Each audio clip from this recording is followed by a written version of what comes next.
من اغرب الحاجات اللي ممكن ابدا بيها الفيديو ان اقول لك ان اساطير الكوره في مصر سنه 83 ما كانوش بيجيبوا فلوس اكتر من واحد كان بيلعب كوره شراب حافي في الشارع. سعيد الحافي.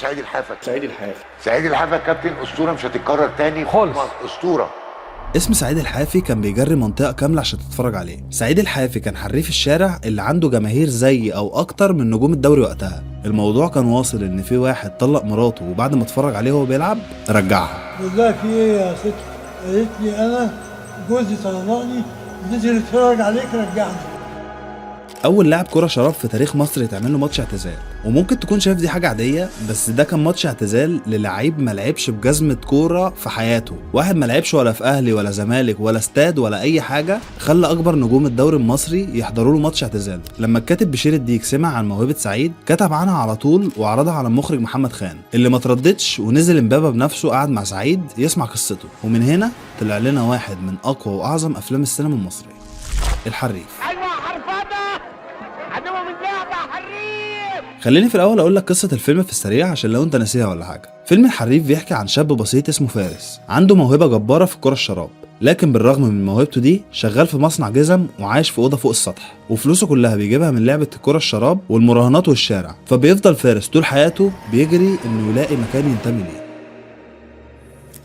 فيلم الحريف في الاصل ما كانش المفروض عادل امام اللي هيعمله، عشان كده لما بتفتح الفيلم اول حاجه بتسمعها صوت احمد زكي. طب ايه اللي جاب احمد زكي مع عادل امام؟ تاخد صورة في الشارع في ناس بتشتم بعض. المخرج محمد خان وهو بيبني فكرة الفيلم قرر ان الفيلم يبقى ببطولة احمد زكي. لما قال احمد زكي كان متحمس فعلا ووافق، بس بعد كده حصلت مشكلة. احمد زكي سجل بداية الفيلم فعلا بس مرضيش يكمل.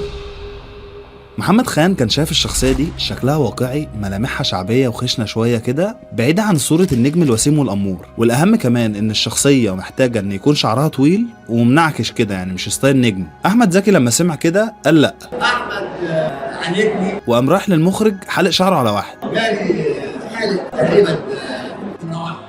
بعد الحوار ده محمد خان قال لك ماشي انا هجيب عادل امام مكانه. راح لعادل امام قال له الفكره فوافق. الفيلم نزل سنه 83، ومن ساعتها عادل امام قرر انه ما يشتغلش مع محمد خان تاني. الحريف لما نزل الناس كانت فاكره انه عن عادل امام وهو بيلعب كوره، وساعتها اصلا عادل امام كانت افلامه كلها يا دراما وحب يا كوميدي وضحك. الفكره هنا ان اغلب الناس مش عايزه تشوف حاجه تزعلها ولا فكره عميقه بقى اللي هو تلمس جرحهم والجو ده. الجمهور كان عايز ساعتين يهرب فيهم من همه ويروح، فاهم؟ لكن الحريف ما اداهمش ده. فيلم الحريف فيه رؤيه فنيه وكلام عميق كده الواحد مش قادر له، فاهم؟ حتى الكادرات كانت صعبه كده شويه ومش مفهومه لاي حد. مؤلف الفيلم بشير الديك كان بيقول الناس وهي بتتفرج اتغاظت من ان الكادرات كانت بتجيب رجلين عادل امام، اللي هو انت عايز توصل لنا ايه؟ طب فالناس اللي هم بيتفرجوا بدأوا يتكلموا بعض، هو بينهج ليه كده؟ ماله؟ هو في ايه يعني؟ السينما الامريكيه بتعمل تقريبا 800 فيلم كل سنه. من الرقم ده بيبقى فيه من 20 ل 40 فيلم بالكتير بيتكلم عن افكار واقعيه. الرقم ده على قد ما هو قليل وسط 800 فيلم، بس هو فعليا كبير جدا، لان الافلام اللي بتحكي فلسفه وواقع في حد ذاتها مش جنرال لوحدها زي الاكشن والرعب، هي بتكون ليها كذا معنى وممكن كل واحد يفهمها بشكل مختلف عن التاني. المخرج ديفيد فينشر مثلا لما اتسأل عن فيلم جانجر قال لك انا مش عارف اصلا ايه تصميم الفيلم، يعني هو ملوش حاجه محدده. فعشان كده اي شركه انتاج مش عايزه توجع دماغها هتتجنب الافلام دي، لانها ملهاش جنرا مفهومه للناس، ما بتكسبش فلوس سريعه، والاهم انها بتواجه المتفرج بنفسه. فبالتالي الافلام دي لما بتنزل بنسبه كبيره بتفشل.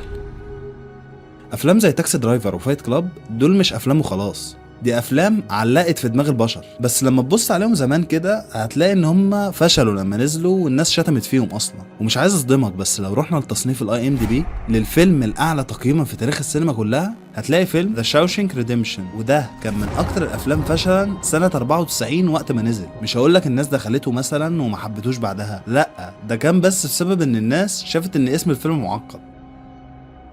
وده بيجاوب لنا على سؤال، هو ليه فيلم الحريف لما نزل ما نجحش وخلى عادل امام يحس ان التجربه ما كانتش احسن حاجه ووقف شغل مع محمد خان؟ لان الافلام اللي زي الحريف بتنجح كل ما تقدم، كل ما تتشاف مره واتنين. فيلم الحريف نزل من 43 سنه ولسه الجيل بتاعنا بيكتشفه وبيحلله وبيشوفه. فالسؤال هنا ايه بقى المميز في فيلم الحريف خلاه من اعظم افلام السينما المصريه؟ طيب لما تفتح فيلم حريف على مدار ساعة و50 دقيقة هتشوف رجل عادل إمام تقريبا فوق ال20 مرة، ودي كانت واحدة من أكتر الحاجات اللي ضايقت جمهور الثمانينات. أنا عايز أتفرج على كاريزما نجم الثمانينات عادل إمام، وريني وشه تعبيراته، اديني كادرات تبرز النجومية بتاعته كده، اللي هو أنا عايز أشوف بطل الفيلم مش رجله، فاهم؟ طيب وده حصل ليه بقى؟ لأن رجل عادل إمام كانت هي أصلا البطل الحقيقي للفيلم مش هو. بص، اي فيلم تشوفه تلاقي فيه المخرج بيكسر جسم الشخصيه في الكادر، يعني ما يوركش الشخصيه كامله، دي ما بتكونش حاجه عشوائيه ولا صدفه. محمد خان في فيلم احلام هند وكاميليا مثلا كان عايز يوضح ان خال هند ده عايز ياكل حقها في الفيلم، قول انك موافقه انك تشتري جراتين الارض اللي انا حاطط لك عيني عليه. فقام عمل كلوز اب على بقه وهو محشور جوه الاكل، وهو بقى بيقفل المشهد كان خارج من المشهد التاني بس في بيت كاميليا اللي فيها اخوها برضه بياكل حقها وعايز يستغلها، وهتلاقيه في نفس المشهد برضه بياكل المكرونه وبقه محشور جوه الاكل عشان المتفرعن يهبط وينبط. فهو هنا عايز يوضح ان الطمع واحد حتى لو الاشخاص مختلفين، بس عن طريق ايه؟ البق. ومن هنا تسألني سؤال، تمام يا عم لالا، هو كان ممكن يعملها مرة على رجله، مرتين يا عم، ليه بقى كتير كده؟ وهنا بيوضح فكر محمد خان ذات نفسه في إخراج الفيلم. محمد خان دايما بيستخدم أسلوب الجزء للتعبير عن الكل، يعني هو في الحريف ما كانش بيصور رجل، هو كان بيصور أداة الرزق، ودي حركة مخرجين كتير بيستخدموها عشان يأثروا فينا بفكرة معينة من غير ما يقولوها بشكل مباشر، عشان السينما في الأصل هي مش حكي، لو المخرج قالك بالكلام الشخصية دي ملهاش حاجة في الدنيا غير موهبتها والكلام ده شغل استسهال، انت كده عايز تأكلني المعنى بمعلقة، لا سيبنا نفكر شوية. فهو هنا عايز يقول لنا ان فارس في الفيلم الناس بتقيسه بلعبه بس، بقد ايه بيجري ويجيب اجوان وفلوس، اصل اليومين اللي فاتوا لا اصل ولا فصل، محدش مهتم هو بيحس بايه، عايز ايه، زعلان ليه. بابا امي ماتت. معاك سيجاره؟ فوضح ده بصريا عن طريق رجله، لان فارس قيمته كلها في رجله مش في هو مين، ودي حاجه هتقدر تشوفها بسهوله في كذا لقطه، مش بس كادرات رجله. الشخصيه اللي هم اختاروها اللي استغل فارس بتكون هي ذات نفسها شخص اعرج وكمان اسمه رزق. رجلك فين؟ بعتها ولا ايه؟ لا قدرتها خفيف. يوم ما اتكسر اتضرب في رجله. المكان اللي فارس شغال فيه مكان تصنيع جزم، وبتكون رجله مجرد جزء من مكنه، عشان كده هتلاقي كلوز اب عليها وهي بتشتغل على المكنه كانها جزء من الالات مش اكتر. طيب ركز معايا في الحته دي عشان دي احلى حته في الفيديو. بص، دي كانت زاويه المرايه في اي مره فارس بيركب فيها العربيه طول الفيلم، ودي كانت الزاويه الوحيده اللي فارس ظهر له انعكاس في المرايه في اخر الفيلم.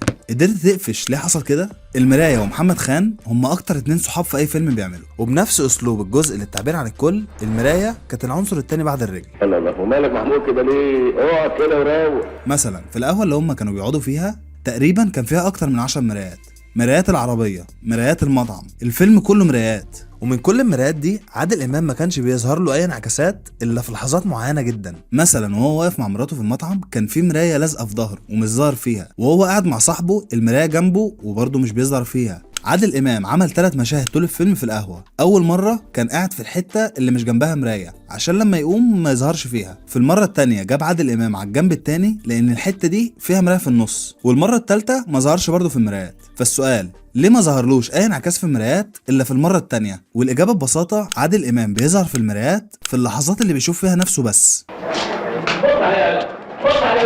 لما كان قاعد مع الكابتن المر، الراجل اللي حياته كلها ضاعت بسبب الكوره والمشي وراها، ونفس اللحظه اللي كانوا قاعدين فيها مع بعض جه واحد عمل عكسهم وساب الكوره وركز في شغله فبقى معاه فلوس وناجح، عشان يوضحوا لك الكونتراست او الفرق ما بينهم. ساعتها فارس شاف نفسه في الكابتن المر اللي ضاع بسبب الكوره، وفي اللحظه دي لما قام وقف ظهر له انعكاس في المرايه، عشان كده بعدها هتلاقيه بيبص عليه وهو ماشي وهو حاسس ان هيبقى مستقبله زيه بس لما يكبر. تاني مرة عادل إمام ظهر له انعكاس في المرايات لما كان بيفكر خلاص إن هو يسيب الكورة بعد ما صاحبه قعد يقنعه ويروح يشتغل معاه في أجانس العربيات، فلما عدى من قدام الأجانس ظهر له انعكاس في المراية. عشان كده طول الفيلم ما كانش بيظهر له أي انعكاسات في مرايات العربية، لكن ظهر له انعكاسات بس لما قرر يسيب الكورة ويرجع لحياته وعيلته ويشتغل، ساعتها بس المرايات عدلت وظهر انعكاسه فيها. يعني مش هتلعب كورة تاني؟ هطلعها ب3 بس بعد الماتش ده. المرايات في افلام محمد خان دايما ليها معنى ومش صدفه، انا ممكن اكرر لك افلامه كلها ومتاكد اني هجيب لك معاني للمرايات بتاعتها، كل دي كادرات محمد خان استخدم فيها المرايات في افلامه. وابسط حاجه مثلا في فيلم طائر على الطريق بتاع احمد زكي، اول مره شاف الست اللي حبها شاف عينيها في مرايات عربيته وهي فيها انكسار وحزن، وخد من ده بقى طول الفيلم كل مره المرايه بتظهر فيها انعكاس حد كان بيبقى ليها معنى ورمزيه معينه، زي لما محمد خان خلى احمد زكي يعدل المرايات مخصوص عشان بعدها يظهر لنا عينين فريد شوقي فيها وهي فيها غضب، لانه كان في الفيلم الشخصيه اللي بتحارب احمد زكي. وفي نفس حته المرايات دي برضه استخدم الفكره اللي لسه قايلها عليها من شويه، اللي هي تكسير الجسم بصريا، لان المرايه هنا هي اللي بتخلينا نشوف الحقيقه اللي الوشوش بتحاول تخبيها. عايز اقول لك انا ما بحبش اشتغل عندك.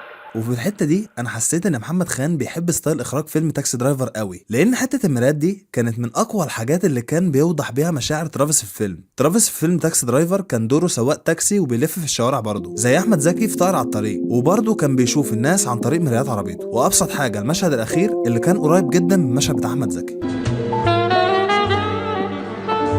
وطبعا البحث عن منفذ رامبو برضه اللي كان واضح جدا استخدام المرايات فيه.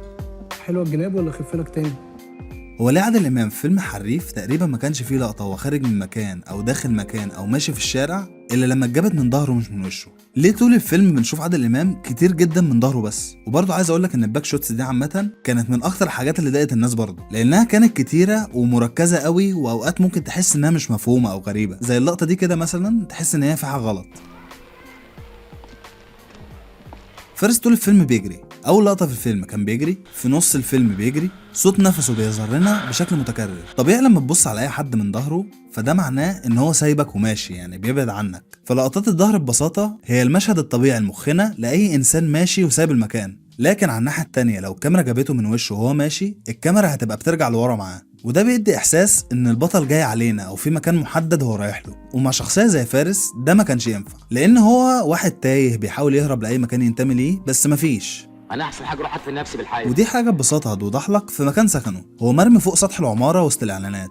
مش انا من سكان العماره؟ سكان العماره ايه يا عم فارس؟ شخص منفصل عن العالم والمجتمع. ده انت من سكان السطوح، يعني في العماره بالاسم بس انا لاحظت ان كان في استلهام مباشر من الفكره من شخصيه ترافيس في فيلم تاكسي درايفر، اللي كان برضه مش لاقي مكانه في المجتمع. عشان كده كان في لقطات كتير قوي ترافيس اتجاب فيها من ظهره وهو خارج للشارع، كأن ده المكان الوحيد اللي هو بينتمي ليه. في افلام زي الحريف او تاكسي درايفر او حتى البحث عن منفذ السيد رامبو، لقطات الظهر بتعبر عن وحده الشخصيه. في فيلم رامبو مثلا هنا حسن هنشوفه كتير قوي بظهره، لانه مش لاقي مكان ينتمي ليه، هو زي فارس وترافيس وحيد. وبرضه بيحصل هنا نفس الفكره اللي كلمتك عليها من شويه، استخدام الجزء للتعبير عن الكل. هيتكرر قدامك كلمه سكيورتي اللي متقطعه على ظهر التيشيرت بتاعه، ومعنى الكلمه دي هي امن، بالرغم ان حسن هو اكتر شخص غير امن في الفيلم. هو مش قادر يحمي نفسه ولا قادر يحمي الكلب بتاعه ولا حتى بيته. بقدرة اللي مش هسيبه يعمل حاجه. فيلم تاكسي درايفر والحريف ورامبو هتلاحظ ان الثلاثه متفقين على اللون الاحمر عشان يعبروا بيه عن الشخصيات بتاعتهم في الافلام، واللي كان بيرمز لحاله الغضب والخوف. ودي هتلاقيها بشكل واضح جدا لما فارس عرف ان امه ماتت. الباقي في حياتك يا عم فارس. وفي فيلم رامبو هتلاقيها لما حسن عرف ان هم هيطردوا امه من البيت. لا هتعرف ترجعه عن الكتابه ولا هتقدر تفوز عن حد فيه. وفي تاكسي درايفر لما ترافيس اتملى غضب وقرر يبقى عنيف. وبينتهي الفيلم باكتر جمله ايقونيه اللي بتلخص كل اللي انت شفته. مين اللي غالب؟ انا هلعب مع الخسران. انا هلعب مع الخسران. الحريف فيلم بيستناك لما الدنيا تيجي عليك وتتعبك وتحس انك تايه، عشان يفهمك مش كل اللي بنسيبه خساره ومش كل اللي بنمسك فيه مكسب. فارس ما قدرش ينجح في حياته ويظبطها الا لما تقبل الخساره وقدر يضحي، وخسارته للكوره في حد ذاتها كانت مكسب، لانه ما كسبش فعلا الا لما بطل يكذب على نفسه واختار يعيش عشان ينجح في حياته ويرجع بيته وعيلته، بدل ما يفضل يجري بس طول الفيلم ويهرب. بس كده، ما تنساش تقول لي رايك في الفيديو، وده الانستجرام بتاعي لو حابب تبعت لي ان انا اتكلم عن فيلم معين او نبقى اصحاب. وما تنساش تعمل سبسكرايب عشان الشانل دي هتفيدك جدا. بس كده، كان معاكم عبد الله. سلام.